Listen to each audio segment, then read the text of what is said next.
Pa jednostavno ponavlja se dobra igra na našem stadionu, dajemo po 3-4 komada, igramo ofanzivno, iz utakmice u utakmicu igramo sve bolje, jednostavno moramo sve da pobedimo, svesni smo da samo pobedama možemo doći do prvog mjesta i ulaska u viši rang.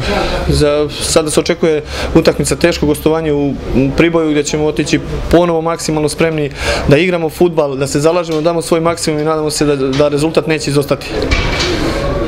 9 pobjeda za redom, ali jako malo primljenih golova.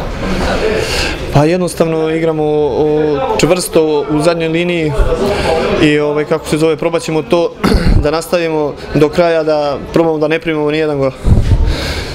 To je plod malo primljenih golova, a u napadu realizujemo skoro sve šanse, jednostavno 80% šansi ja mislim da rešimo u našu korist i normalno da je to plod 26:2 gol razlike u polusezoni.